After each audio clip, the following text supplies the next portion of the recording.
Hello everyone and welcome to another episode of Modern Dentist. My name is Dr. Sonia and today we have with us the inimitable Sam Butcher, who is an absolute expert in all things sales, and he is going to start telling us about why sales is not a dirty word and actually an invaluable part of every clinician's toolkit.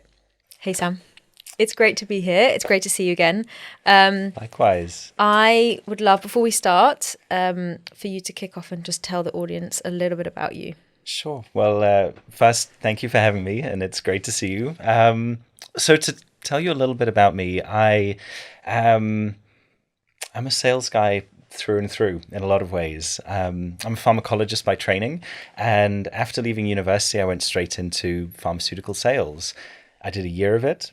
I wasn't a fan, and I moved into healthcare partnership work, and then at the age of 25 joined my first startup, a Danish edtech startup, and we grew from 5 full-time employees in the office in Denmark to 350 people. I built and led sales teams across multiple organizations, and right now, amongst other things, I am building an education technology startup, and we're taking on traditional textbook publishing. And so branching my wings a little bit beyond traditional selling into some additional areas, which has been a lot of fun. But my background, as I say, through and through is in selling both within a healthcare space, but also within the software and tech space. And so that's me at a high level. Yeah.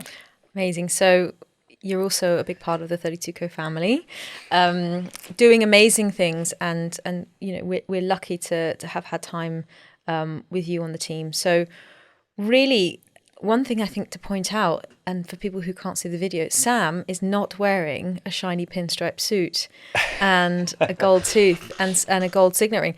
What is sales versus what people think it is? So I can tell you what I thought sales was when I first worked in a sales role. I thought it was about convincing people and about making money and about business, and that was it. So I had this idea that you had to be a master wordsmith, and that really you were there to just simply generate as much money for the company that you're working for as possible. Now, of course, it's sales, so there is a big element of generating revenue. But when I stepped out of the more traditional sales roles, like pharmaceutical sales, I realized that I was completely wrong. And I saw some of the expert sales professionals in the world and the way that they worked. And it was so consultative.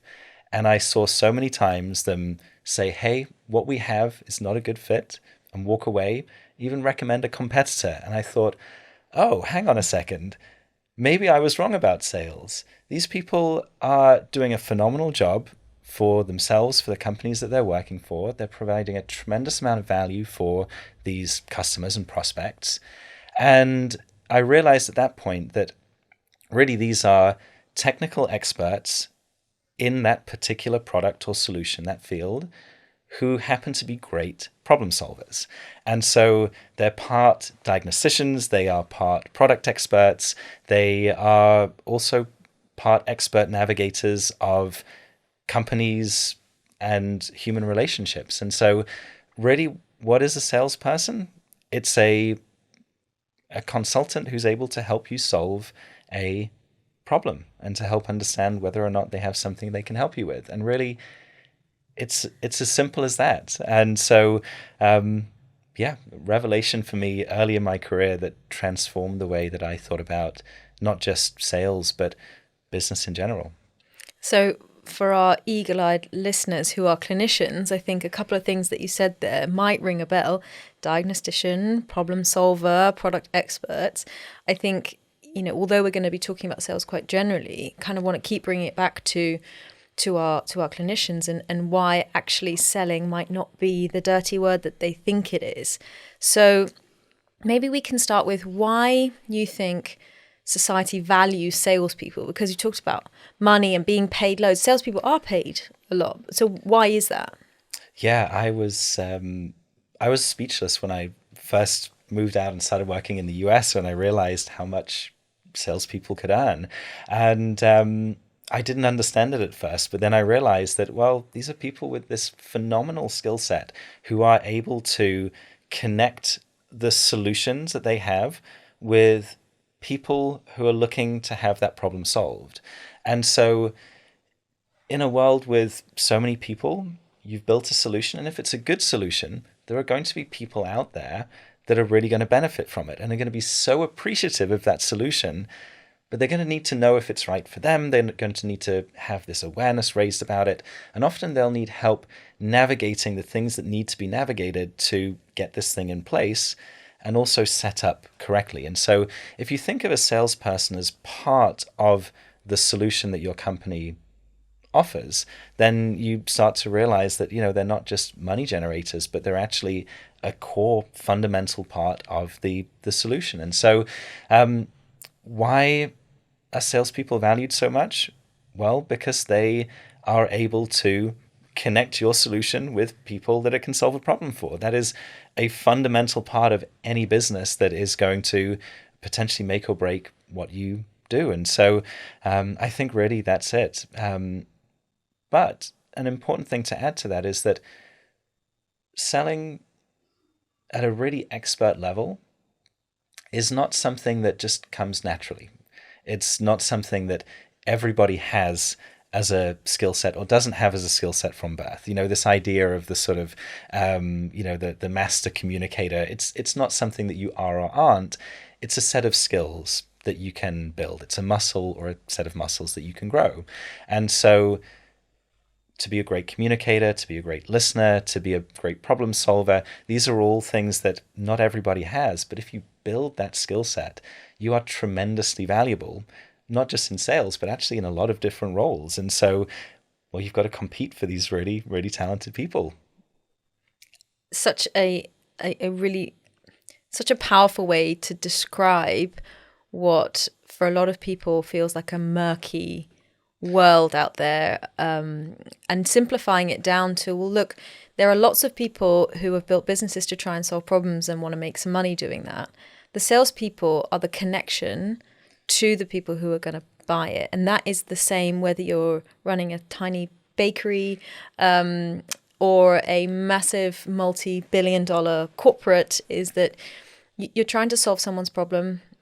They're hungry. You're offering them a range of pastries, or you're going to sell them a huge piece of software, and it's the same thing. And for our clinicians, you've got some really, really valuable products and solutions and treatments that your patients want, and sometimes they will know that they want them, and it'll be really obvious and straightforward, and sometimes they won't. And so there's a role for you to play as a clinician in educating your patients to see whether there's something that you can offer that they might actually value. I totally agree. I think all of us will, even perhaps without knowing it, have had situations in their life where they've had a problem and they don't know how to solve it, and someone's come along and they've listened to them and they've kind of figured out what's important, and then they've said, hey, how about this? Well, that's what a salesperson does, a good salesperson. And you could have it in a conversation with a friend. You could have it when, going to the deli to prepare for a dinner party and you're chatting to the guy behind the counter, similar to your bakery analogy. Or you could have it when your computer's being really sluggish and you go to, I don't know, Curry's PC World, and you chat to one of the technical experts there, and you get chatting, and what you actually thought you needed was a new computer. Oh, my computer's terrible and it's old, I need a new one. They're like, well, hang on a second. They ask you a few questions, and then you actually start to understand, because you've been asked the right questions, that actually maybe it's not a new computer that you need. Maybe it's something entirely different. You could end up keeping the current computer you have and just getting it cleaned up. You could just need a little thing tweaking or fixing, or you could walk out of there with an iPad, and I've had so many of these scenarios, and at no point have I thought I was being sold to. No. Someone was helping me solve a problem. That's what selling is. If you're doing selling the right way, if you're being ethical and you care about your patients, the person you're working with, it's not going to feel like selling. It's not going to feel icky, and it shouldn't, because it isn't. When will it feel icky? Well, if you're doing something untoward. And so that's the really key thing to highlight. And I don't think any of the dentists who are listening to this podcast are thinking, yeah, I'm in this game to just make as much money as possible, and I don't give a damn about my patients. I know the crowd who listen to this, and I know that they are absolutely not like that. And so though it may be a thing that's in the back of some people's minds, it absolutely shouldn't be. So you mentioned a word there that I wanna touch on, and that was the word listening. So can you talk about the role of listening in sales? Absolutely. So when I train salespeople, these will sometimes be people fresh out of college, folks who've never been in a sales role before. The one thing that they struggle with the most is what we call in selling discovery. What is discovery? It's listening. It's actively listening. And it is a skill, and it's a skill that not everyone has. And I think we'll all have experienced conversations where we're talking to someone and it doesn't feel like they're really listening. It feels like they're just waiting for their turn to speak. And so I will train people on how to get out of that way of communicating into a space where they are giving the person that they're speaking with their undivided attention. They're asking the right questions, and they're trying to understand what's going on with this person, what matters to them, what's not important, are there any things that you can help with?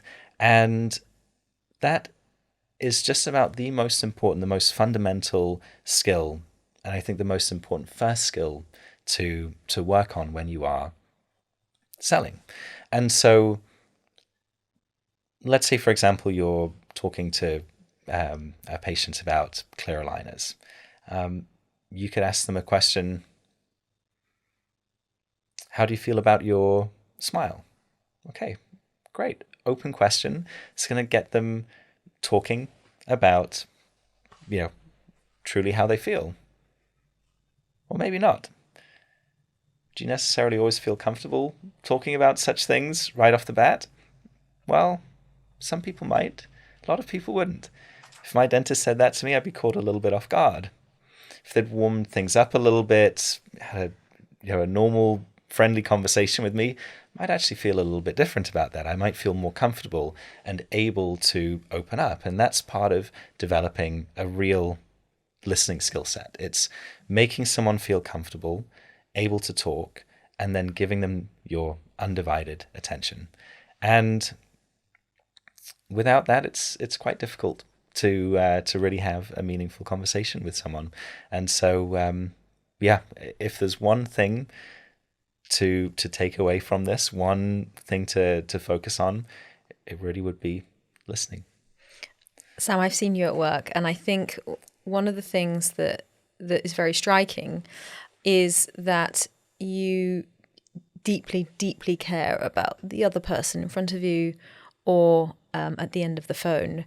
And I think, to your point about not waiting for your turn to speak and interrupting people because maybe you're time pressured and it's only, I've only got 2 seconds and I want to kind of get the most out of you in the short time. I think you do. Sometimes I think you see people being peppered with questions and saying, well, I'm listening to the answers. I'm just going to pepper them with my list of tick box questions, and then that will have been me listening. But I think when I've seen you speak to people, there's a lot of pauses.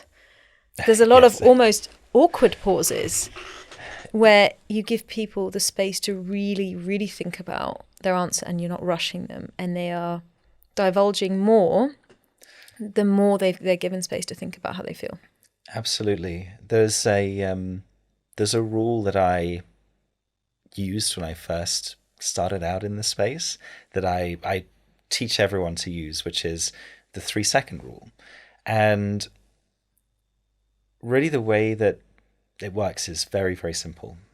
If you're asking someone a question and they respond to you, they're sharing some information with you, well, it's going to be a lot to think about. You also have to think about how you're going to respond, what you're going to ask next. Cognitively, it's a lot.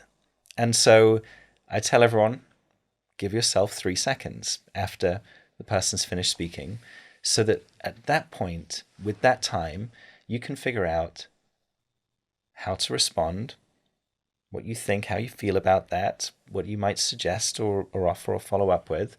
And that's one of the most critical parts of active listening. If you're trying to figure out what to say next while the other person's talking, you're not going to be able to do a very good job of listening.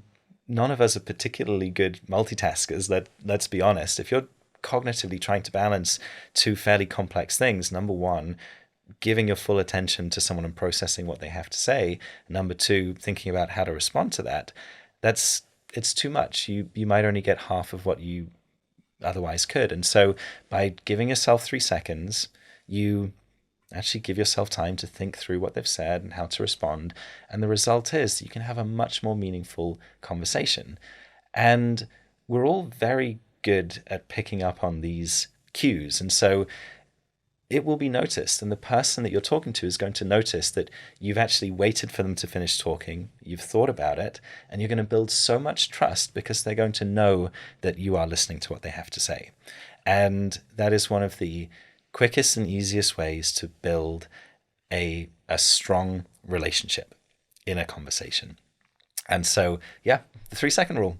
I love that. And I think another thing that, again, I've seen you do is to take the time to repeat back to them what you've understood and make them feel like they have been listened to, and that you're formulating an argument based on them personally as opposed to your templated response. Yeah, it's helpful for that reason. If someone that I'm speaking to, I've divulged a lot of information. You know, when you just give someone a brain dump and it's a huge amount of overwhelming information, sometimes you're like, oh, I'm sorry that I said so much. And they're like, whoa, okay, let me just break that down. So you said this. I'm like, yeah, okay, this person was listening to you. It's building trust. But another advantage of this, especially in a sales conversation, is that, well, you might have missed something or you might have misinterpreted something. And if that is the case, well, you might have a little bit of a problem there. It's not good communication. And so by just kind of checking in and saying, hey, let me just make sure I understood this right. So you said this, you're feeling this way about this thing. Have I understood that correctly? You're going to give them an opportunity to, in a safe way, correct you and clarify something. But again, you're going to build trust and show that you are listening. And that's so, so important. Trust is built through actively listening. And this is a really, really great way to do it. I think there are lots of industries where we'll find people with different levels of skills around communication, and that being a bigger or a smaller part of their role. I think particularly in healthcare, that is a skill that should be universally there in most people. And so this should feel natural to many people. So I think your description of just use the skills that you already have and put them into action in an environment where perhaps you're not used to doing it, and see the impact that it has on your day to day. I think that's absolutely right. There's a really interesting thing to think about here. To your point, a lot of people have this skill set. They absolutely have it, and they use it on a daily basis. And then as soon as it's framed as a sales conversation, all of a sudden they forget how to do all of those things, and they think it has to be something completely different. It's selling, and I have this end goal, which is to convince them to take a certain behavior or to do a thing or to buy a thing. And they forget how to communicate effectively because they have this idea in their mind of what sales is, and they change their behavior accordingly. But if you just take a step back and say, look, I'm not here to sell, I'm here to listen, you'll find that you actually end up selling. It just happens because you're having a human conversation, you're listening to someone, they're explaining where they might have a challenge. And then, of course, if you have a solution, you can suggest it. And if it works, great, they'll be on board. You've listened well, you've built trust. Why wouldn't they? And so I think there's an element of removing the the stigma or misconceptions around what selling is that's so important, especially in healthcare where there is understandably a stigma related to it. The idea of selling and treating patients, a lot of people would say, well, they don't belong together. But if you actually change that framing and think about solving problems and listening to patients, does that belong alongside healthcare? No, it is part of healthcare. It's a core fundamental part of healthcare. And so I think there's work to be done to dispel that old-fashioned idea of, to your point, the guy in the pinstripe suit with the flashy watch and the signet ring, and to really show the world what this skill set actually is. Might even go a step further than that and say that it's almost your responsibility as a clinician to learn this skill set, because without it, you are not going to be able to serve your patients, because you're not going to be able to dive deep enough into their personal pain points and the things that they would find valuable to understand whether there is something in your toolkit that you can offer them that might be incredibly important to them. So, absolutely. So I wonder what you think about making it a mandatory skill in people treating patients as opposed to something to be afraid of.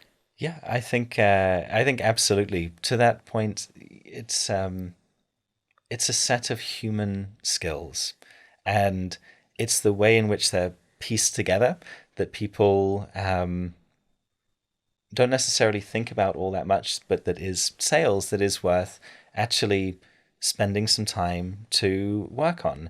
I mean, we've chatted before about this this idea that if you've got a patient who is coming to you and they have a medical problem and you offer a solution and they say, oh no, I don't want it, and it comes from a place of misunderstanding, well, it's your responsibility to educate. It absolutely is. And I think to educate and to help someone understand the importance of this and to influence them in a healthy way to make a decision that's right for them, their health, that is selling.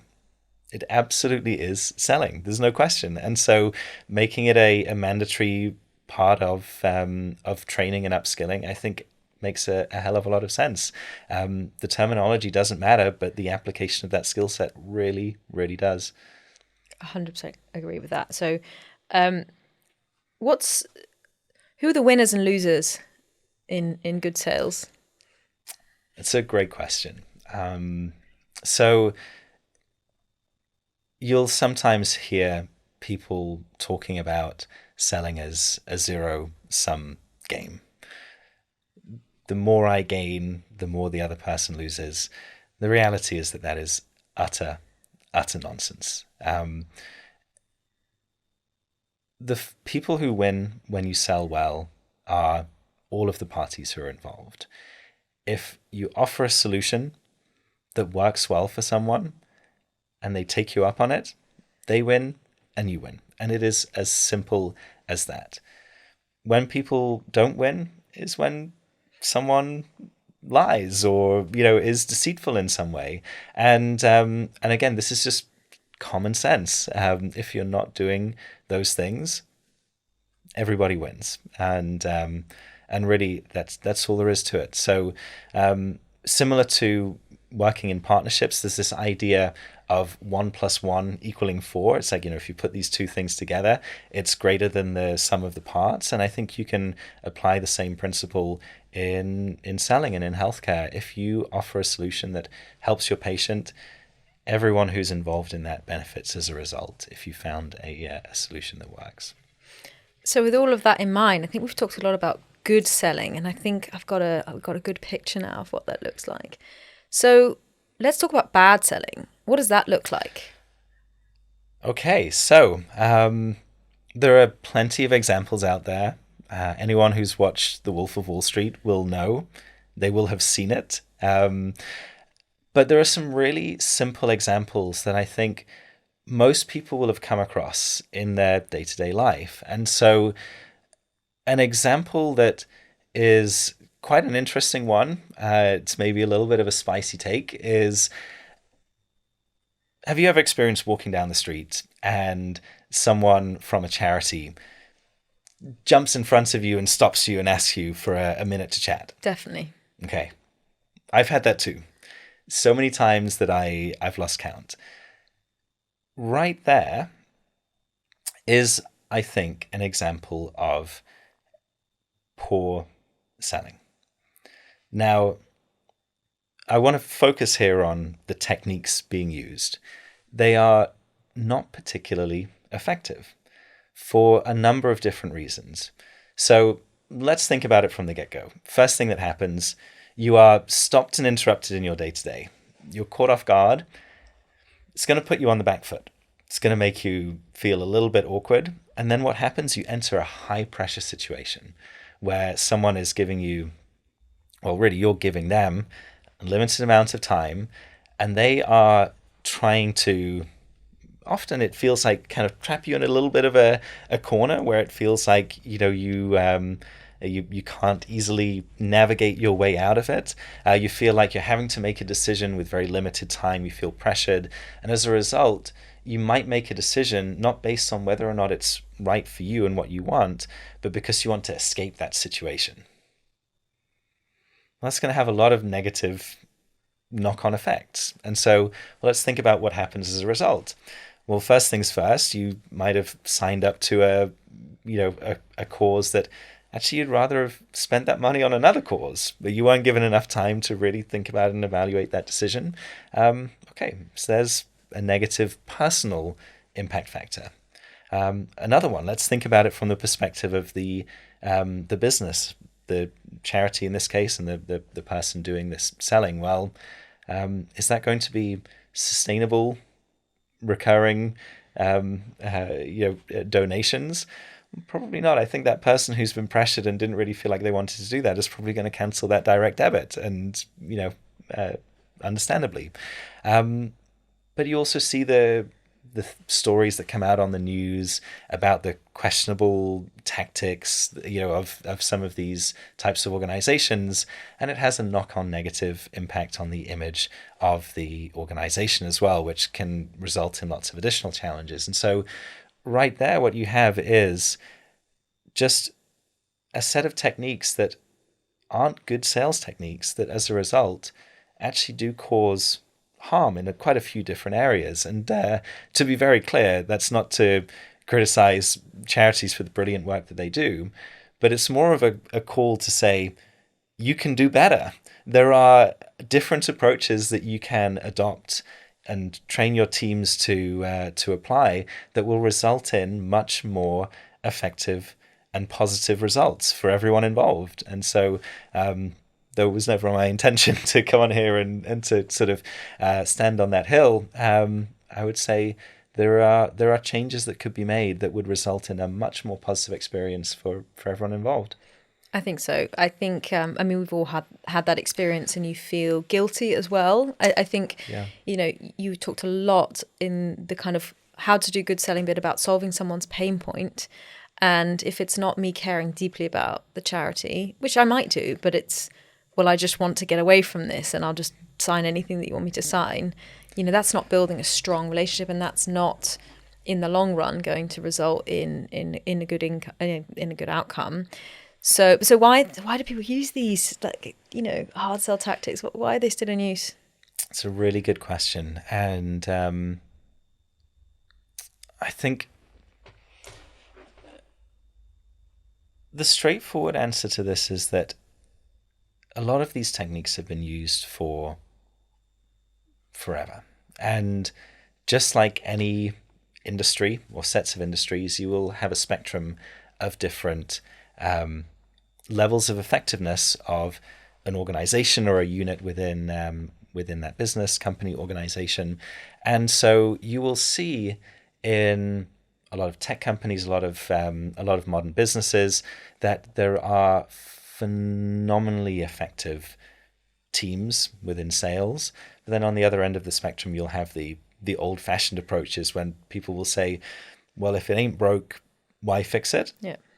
And I think really that is what it boils down to. These things absolutely can change, and I've seen sales done really well. I've seen it done poorly. And I've never looked at a sales team that is using poor techniques and thought, well, that's the only way they can do things. They're doing it the right way. They don't need to change. These are, again, fundamental human skill sets that have existed for as long as humanity has existed, and they can be adopted and used by anybody in any setting. So I think the interesting thing about that is also perhaps the immediacy of the results when you go in really hard and really quick, and salespeople tend to be commission driven, and so it might be something to do with that. I mean, you have to be quite patient to adopt the approach that you mentioned, and also the techniques that you say, there's a lot more being spoken about really good sales even in the last 5 years. I think books coming out, podcasts, I think people are just starting to think about this a little bit more, as opposed to it just being, I'll do this just like gut reaction or whatever feels right at the time, and I'm not going to think about this as a skill that I need to develop. It's absolutely right. And again, this goes back to the stigma around selling. There was this idea that existed for decades that to be in sales, you basically didn't have to have a degree or a good skill set. You just kind of had to want to make a lot of money and have to be willing enough to pester people. And so there's this image of the salesperson that has lingered for so long, and that's resulted, I think, in a degree of hesitancy to take it seriously as a profession. And then as, in particular, tech companies started to think about selling and started to look at ways that they could optimize the way that their teams worked, and you had real research and data start to come through from the likes of, there's a great book called The Challenger Sale that looks at a data-driven approach to analyzing the effectiveness of sales teams, and then the likes of Predictable Revenue, which is a brilliant, again, very data-driven book that demonstrated how different techniques influenced sales effectiveness. The industry has started to change and shift the way that it thinks about it, and now it really is seen as a profession and something that is that requires a pretty intensive skill set. And I worked at a company, Sales Impact Academy, which was focused very specifically on sales training and still is, and we had the most unbelievable experts who are teaching courses. We had Chris Voss, who would teach courses on negotiation. I mean, you've got this ex-FBI genius negotiating expert who's teaching salespeople on how to have a conversation with someone and negotiate using tactical empathy. You wouldn't have seen that 20 years ago. Forget about it. But now that is the way that people think about selling in these organizations that do it phenomenally well. And so, though there is still a spectrum, we're in a much better place today in terms of the professionalism, the research, the trust that's developed within sales organizations, and it only continues to go in that direction. So it's a really exciting time to look at what's happening in selling. So you might consider applying the same amount of rigor to your training in terms of sales and communication as you would to your clinical training if you are a healthcare professional, because you've talked about the skill sets being available in organizations, but you've mentioned 2 books that you can just buy on Amazon, and you've mentioned Chris Voss, who does loads and loads of podcasts. So this information's out there for anyone now. So absolutely, go and get it. It's all out there. I mean, look on LinkedIn and you have experts who will share phenomenal insights on a daily basis. Morgan J. Ingram, Alex Salina, for example, 2 brilliant individuals who will share their wisdom and support those who are looking to build these skill sets. And there are countless others like them who are doing phenomenal work to share best practices and to help people learn.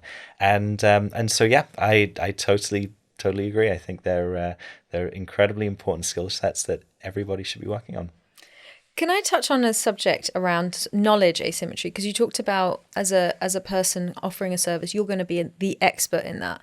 And I think, I guess my question is, should you be leveraging that, or should you be trying to bring the person that you're talking to the same level as you? By which I mean, do you want to do you want to sort of come across as the expert and don't worry about it, I'll know what's good for you, or do you sort of bring them along?